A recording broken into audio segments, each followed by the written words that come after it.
So hello everyone, my name is Sunny Bhosle. बहुत बहुत स्वागत करता हूं आपका अभिपीडिया के इस डिजिटल प्लेटफॉर्म पे, इस सुनहरे मंच पे, जहां पे नंबर ऑफ सिलेक्शंस सबसे ज़्यादा हैं और मैं आपको पढ़ाता हूं क्वांटिटेटिव एप्टीट्यूड, यानी आप सिंपल सी भाषा में कहो तो मैं आपको मैथ पढ़ाता हूं जो कंपटीशन लेवल पे पढ़ा जाता है। ठीक है, और बहुत अच्छे तरीके से पढ़ते हैं हम। कोई भी एक्स वाई जेड का यूज़ नहीं करते हैं, वेरिएबल को मिनिमाइज करके हम यहाँ पे पढ़ते हैं। देखो, मैं एक ही बात बोलता हूँ आपका एक तो टाइम टेबल होता है, एक होता है आपका डेली का शेड्यूल बोल सकते हो, उसे रूटीन बोल सकते हो। But the difference, time table का मतलब अपने उसी टाइम में वो काम करना है।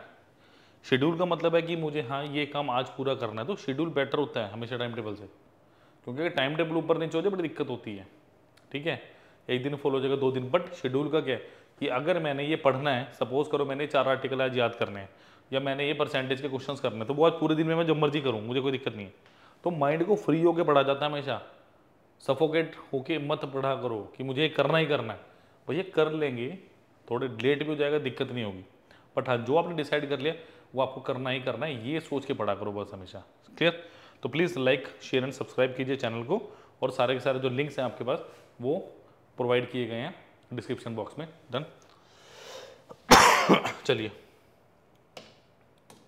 चलिए, तो सबसे ज़्यादा नंबर ऑफ सिलेक्शंस जो आई थी वो अभिपीडिया के द्वारा थी, अभिपीडिया के इस मंच से आई थी। कितने सिलेक्शन थे स्टूडेंट्स?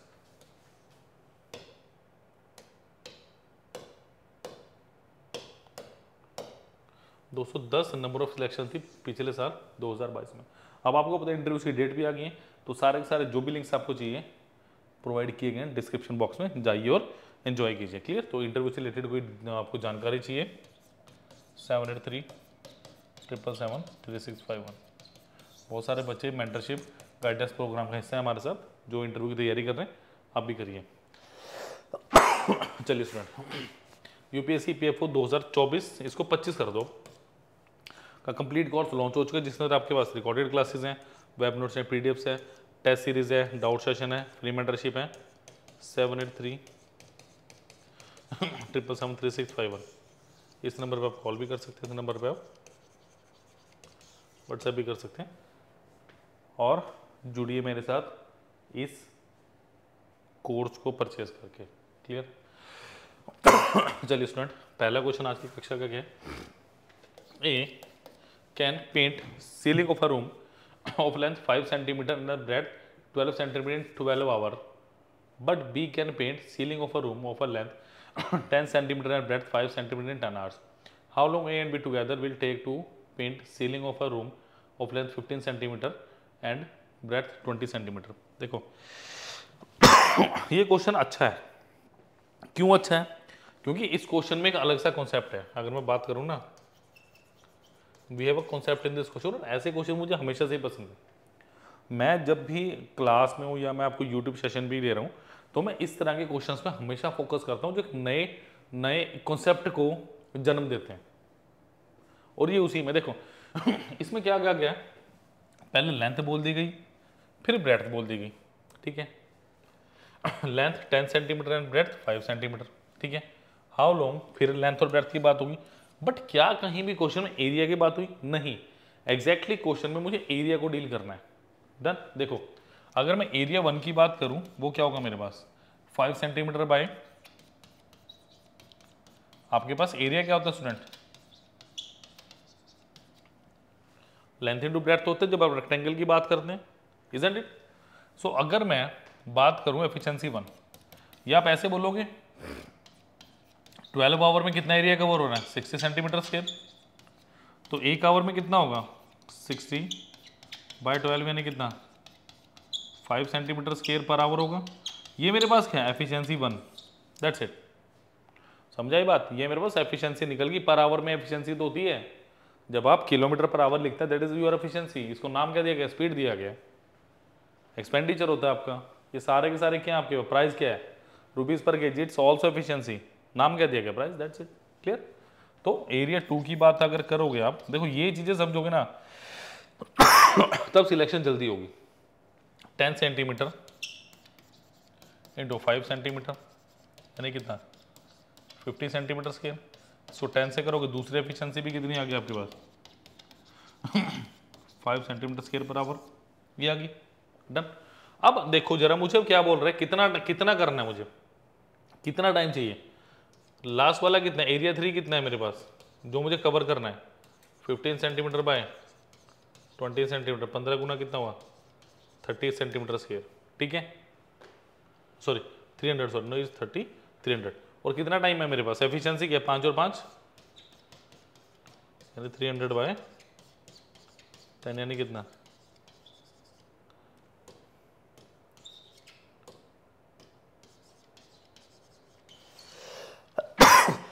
30 यार, option number D is the right answer. Clear.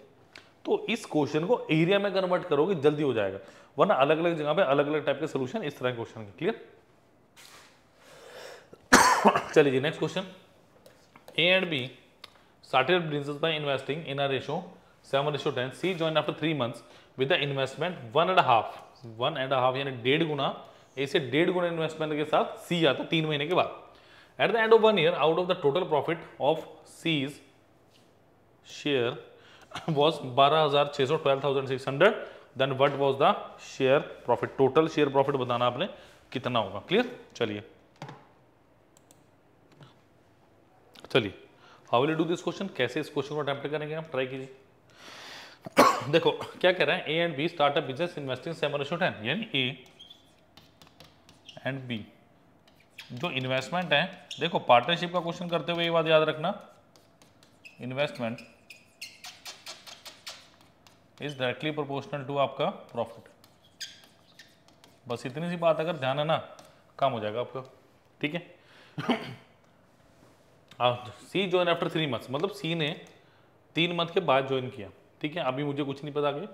Investment 1.5 time of ए, 1.5 का मतलब 3/2 यानी 3/2 टाइम्स ऑफ 7। ठीक है। Eight the end of 1 year, out of the profit यानी 1 साल के बाद। अब ये अगर मैं इन्वेस्टमेंट की बात करूँ, ये कितना होगा 14 हो गया, ये हो गया 20 और ये कितना होगा 21। ये बात क्लियर है, बिल्कुल साफ साफ शब्दों में जो लिखा हुआ है वो क्लियर होना चाहिए। क्लियर। अगर मैं टाइम की बात करूं स्टूडेंट्स, ये कितना 12 मंथ और 3 महीने के बाद यानी 9 मंथ, सिंपल सी बात है। तो टोटल इन्वेस्टमेंट कितना है 14 × 12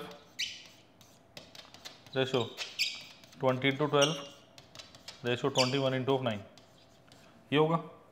कैंसल आउट करते हैं इसको, देखो 3 3 9 3 चौके 12 और 3 चौके 12, तो ये कितना हुआ 56 रेशो 80:63। ठीक है, ये ए है, ये बी है और ये सी है। इसको अगर आप इन्वेस्टमेंट बोलो जब भी ठीक है, इसको अगर आप इन्वेस्टमेंट बोलो जब भी ठीक है, इसको प्रॉफिट बोलो जब भी ठीक है, यानी टोटल इन्वेस्टमेंट और प्रॉफिट यही चीज़ है मेरे पास। ठीक है स्टूडेंट्स, तो यहाँ तक होपफुली सबको समझ आएगा और यही बेसिक्स है पार्टनरशिप में। इससे ज़्यादा क्या पूछ लेगा, स्लीपिंग पार्टनर वाला पूछ लेंगे, वो भी क्वेश्चन करवा चुका हूँ मैं, दोबारा भी करवा दूंगा। अगर आप कहेंगे कमेंट सेक्शन में बताइएगा कि स्लीपिंग पार्टनर वाला किस किस ने क्वेश्चन किया हुआ है। ठीक है। 63 की वैल्यू कितनी है मेरे पास 12600, कितने गुना 200 गुना, तो टोटल कितना होगा 8 6 14 5 19 199 × 200 कर दो, 380 जमा 9 दूनी 18 39800, 39,800, option number B is the correct answer. Clear. तो ऐसे क्वेश्चन एग्जाम में आते हैं और एग्जाम में आते रहेंगे, बट आपको देखो एक मेथड आपको करना होता सॉल्व। मैं आपको बताऊं बच्चों को सबसे बड़ी दिक्कत क्या आती है आपको पता है, बताइए जरा मुझे। हाँ जी, आप इसे पूछ रहा हूँ, बताओ मुझे सबसे बड़ी दिक्कत एक स्टूडेंट को क्या आती है पता है। सबसे पहले उसने क्या करना है, कॉन्सेप्ट को समझना है। कोई भी चैप्टर किया उसके बाद एक चैप्टर के एमसीक्यू करने में, मैं बहुत बार बता चुका है बात। एक चैप्टर के एमसीक्यू कर लिए, उसके बाद उस चैप्टर में आपको कमी पता चलेगी, उस कमी को पूरा करो। फिर क्या करो, फिर अपना सिलेबस कंप्लीट करो ऐसे ही। कैसे, चैप्टर उसके एमसीक्यू, चैप्टर उसके एमसीक्यू, उसके बाद फिर होल एमसीक्यू, यानी कंप्लीट एमसीक्यू, जितने भी चैप्टर्स हैं मॉक टेस्ट लगाइए। फिर ऐसे सिलेक्शंस होगी, ऐसे नहीं कि सिलेबस कर लिया और चले गए, नहीं जी नहीं। आपको हर चैप्टर के एमसीक्यूज अलग से करने पड़ेंगे, वहां पे देखना पड़ेगा कि कमी क्या, उस कमी को पूरा करो, फिर पूरा एमसीक्यूज करने हैं आपने। ठीक है, चलिए चलिए जी, प्रॉफिट एंड लॉस से लग रहा है मुझे क्वेश्चन।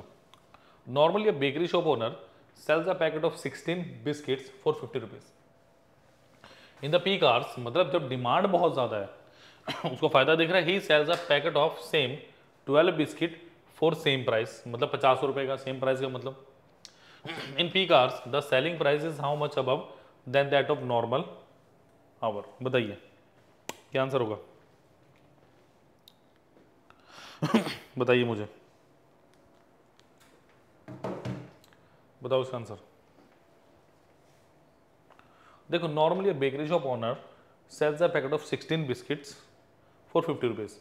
देखो अगर मुझे ये पता चले कि एक बिस्कुट का प्राइस क्या है, if I must know, I know the price of एक बिस्किट, भाई एक बिस्किट मेरे पास आ कितने का रहा है और एक बिस्किट में बेच कितने का, खत्म, ये तो चाहिए। यानी केस 1 की अगर मैं बात करता हूं, क्या है मेरे पास 16 बिस्किट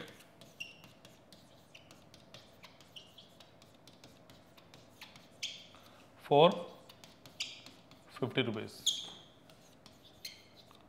केस 2 में क्या है मेरे पास 12 बिस्किट फॉर 50 रुपीज। डेफिनेटली उसे प्रॉफिट हो रहा है। मुझे कैसे पढ़ते पता चला कि देखो पहले वो क्या कर रहा है, थोड़ा समझ भी लो इस चीज को, पहले 16 बिस्किट बेच रहा है, दूसरे केस में कितने बेच रहा है 12, तो डेफिनेटली जो क्वांटिटी कम होगी प्राइस सेम है तो मेरे पास बनेगी बात, ठीक है। तो यहाँ से एक बिस्किट का प्राइस कितना होगा, एक बिस्किट कितने का बेचा हुआ 50/16, यानी कितना 25/8 रुपीज पर बिस्किट। आप ऐसा कह सकते हैं प्राइस आ गया मेरे पास। शुरू में एक बिस्किट 25/8 रुपए का मैं बेच रहा हूँ, दूसरे केस में कितना हुआ एक बिस्किट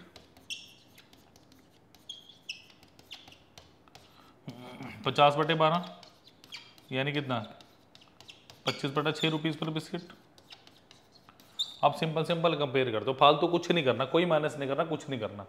यानी पहले कितने का बेच रहा था मैं 25/8 का, फिर कितने का बेच रहा हूँ 25/6 का, 25 से 25 काट दो, ये आ गया 4, ये आ गया 3, क्रॉस मल्टीप्लाई करो, यानी पहले अगर 3 का था अब 4 का हो गया, खत्म बात, इतना सा। ज़्यादा कैलकुलेशन करनी ही नहीं, अननेसेसरी की कैलकुलेशन को तोड़ दो। तो 3 रुपए की चीज़ 4 में, एक का प्रॉफिट कितने पे 3 पे, 100%, कितना आ गया 33 1/3% या 33.33%। Option number B is the correct one. एक बार फिर मैं इसको रिवाइज कर रहा हूँ, टिल देन आप इसको नोट कर लीजिए प्लीज।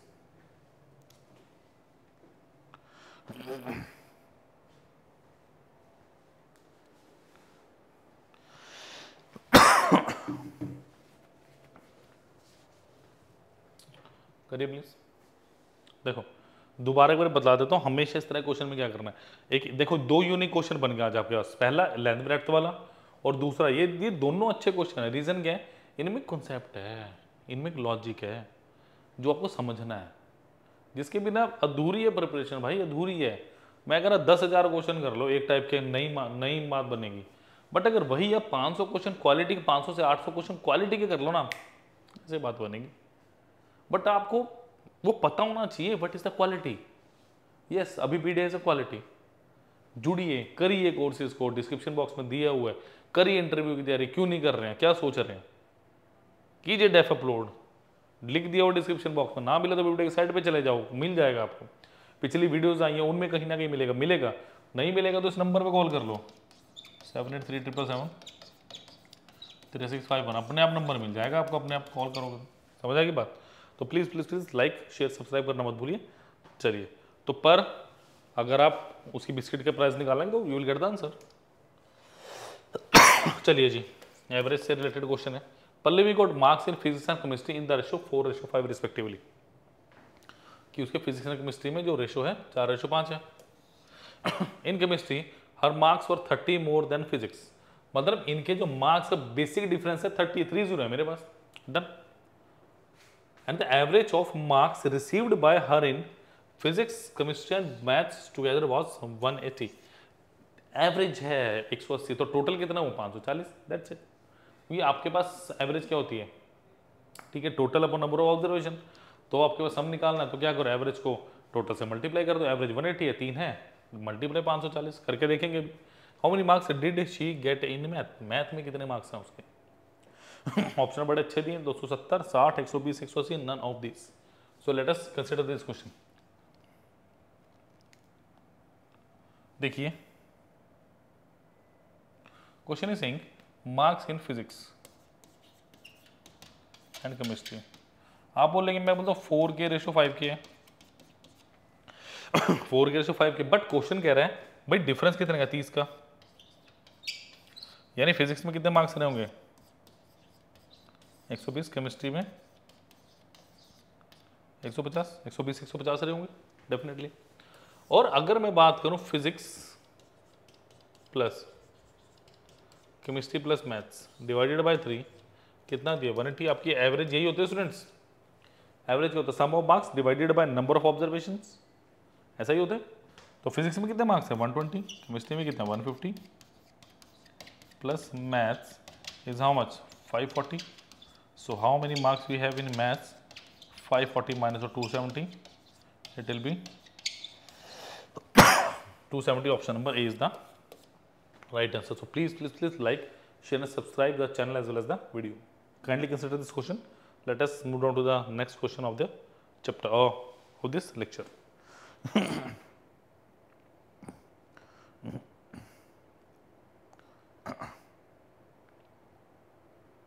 चलिए next is the simple interest received on a sum of money at the end of 10 years is 2 times the principal. Simple interest is 2 times, not amount. Amount is 3 times because amount is simple interest plus principal. Then at the same rate of interest, what would be ratio of principal and compound interest received at the end of 2 years? At the end of 2 years, that is the question. देखो क्या दे रहा है, यानी simple interest, suppose करो मेरे पास principal P था, ये कितना हो गया 3P। समझिए पहले क्वेश्चन को समझ लो।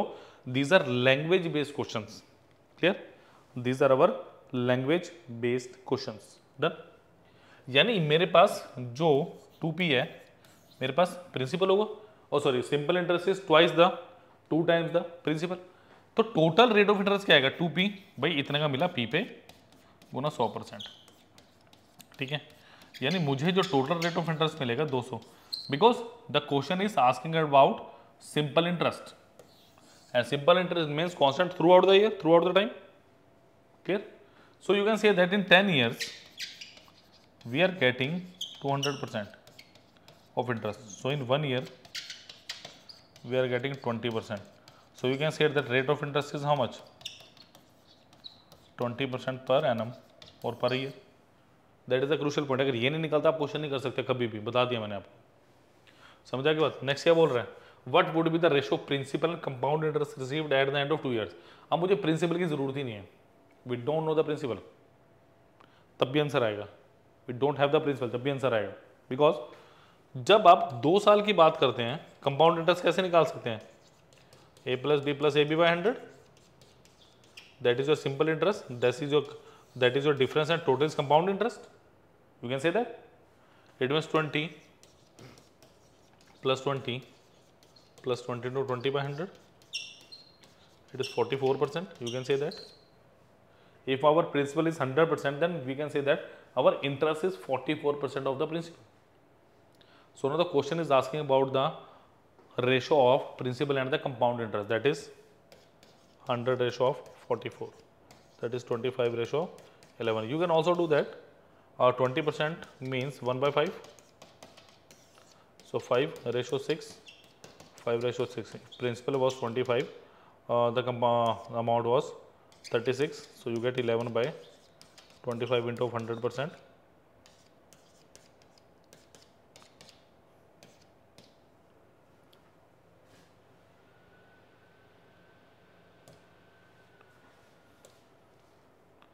Into of 100%, 4 times, तो 11 गुना 4 कितना हुआ, तो answer is option number C. आप इसको रेशो से भी बना सकते हैं, कोई दिक्कत नहीं आएगी, क्लियर। बट आपको मेथड पता होना चाहिए, you must know the exact method. Kindly कीजिए इसको।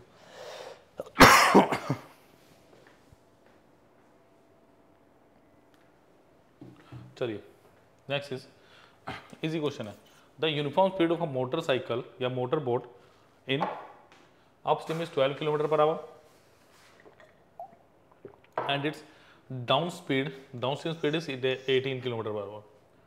The motorboat goes from point P to Q in upstream and return to the same distance in downstream. What is the average speed of the entire journey? The speed of the motorboat and the steam are uniform during the entire journey. देखो अगर मैं average speed की बात करता हूँ, what is average speed?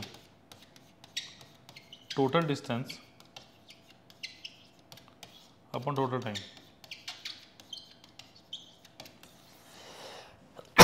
Total distance upon total time. But यहाँ पे upstream और डाउनस्ट्रीम की बात हो रही है, तो मुझे क्या चाहिए? टोटल डिस्टेंस कितना बेसिकली मेरे पास 12 किलोमीटर गए हैं और सॉरी ये तो स्पीड दी है ना, बट अपने कोई डिस्टेंस तो पता नहीं है. टाइम कैसे निकलेगा? देखो मुझे दी है 12 kilometre per hour and 18 kilometre per hour, ये दिया है. तो लेट अस कंसीडर कि मेरे पास डिस्टेंस मैंने माना 36 किलोमीटर है. कोई भी ऐसा नंबर मान लो. 12 और 18 क्या है? इनका एलसीएम 36 लिया मैंने. डन. तो टाइम वन कितना आ गया मेरे पास? या टाइम ऑफ 12 वाला क्या है मेरे पास? Upstream. Time of upstream is how much? 12, 3 hour. Time of downstream is how much? 2 hour. So now by total distance will be how much? We are going 36 kilometer downstream and coming back 36 kilometer upstream. What is the time taken in upstream? 2 downstream, 3 in upstream, 2 in downstream. So 72 by 5. It's 14.4 kilometer per hour. It was a simple question. Options are very close, but my option is option number D. Clear? Answer is option number D. वो अच्छा question था, note कर सकते हैं जल्दी से इसको. चलिए ये अच्छा क्वेश्चन है. Super important question from the chapter time and distance. Train वाला क्वेश्चन है. At the speed of 60 kilometre per hour a motor cyclist can catch the train last bogie running in the same direction in 3 hours and he passed the train completely in the next 15 minutes.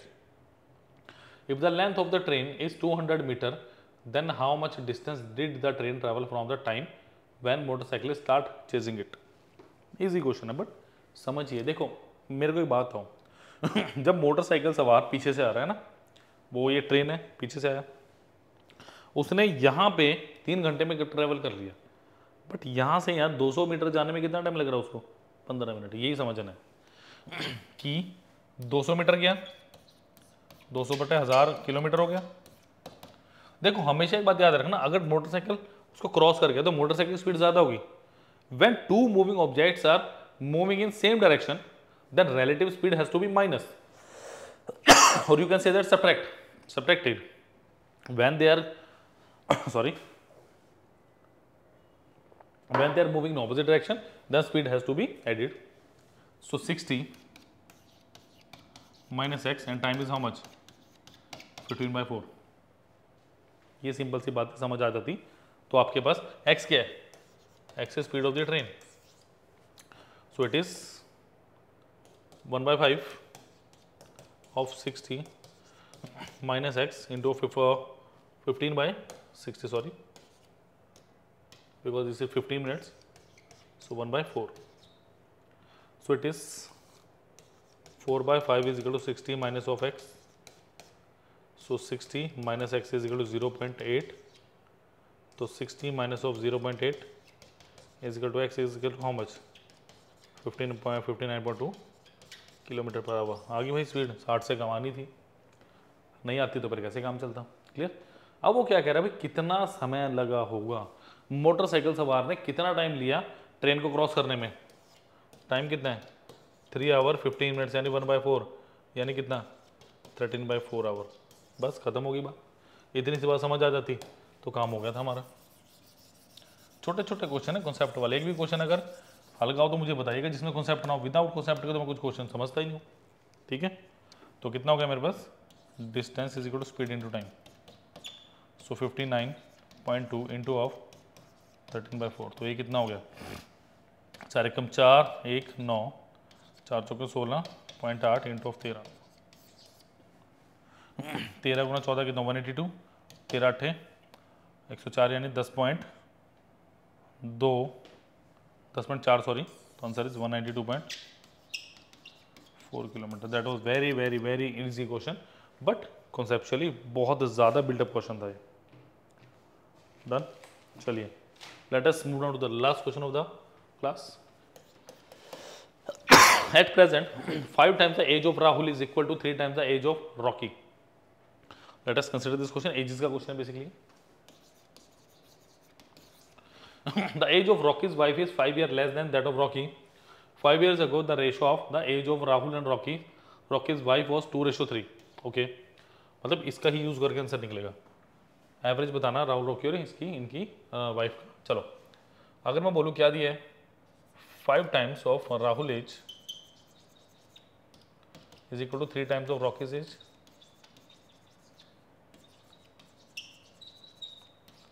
Rahul और Rocky